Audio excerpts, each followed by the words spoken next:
ସାଥୀର ଗପର ଆସର। ଆସ ପିଲାମାନେ, ଆମେ ନୂଆ ଗପଟି ଶୁଣିବା, ଯାହାର ନାମ ହେଲା କୁକୁଡ଼ା ଓ କୁମ୍ଭୀର। ଗୋଟିଏ କୁକୁଡ଼ା ଥିଲା।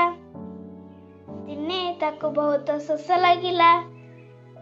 ସେ ନଈକୁ ପାଣି ପିଇବାକୁ ଗଲା। ନଈରେ ଗୋଟିଏ କୁମ୍ଭୀର ରହୁଥିଲା।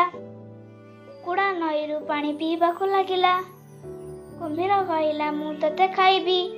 କୁକୁଡ଼ା ଡରିଗଲା। ସେ କହିଲା, ମୋତେ ତୁମେ ଛାଡ଼ିଦିଅ, ମୁଁ ପରା ତୁମର ଭଉଣୀ ହେବି।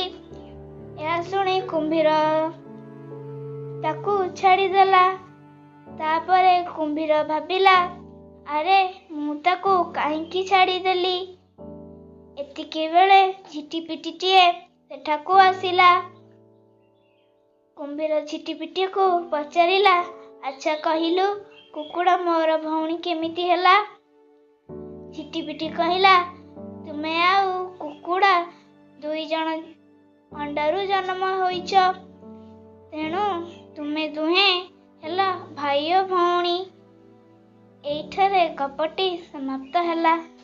ଗପଟି ଯଦି ଭଲ ଲାଗିଲା ମୋ ସାଥୀ ଚ୍ୟାନେଲକୁ ସବସ୍କ୍ରାଇବ୍ କରିବେ।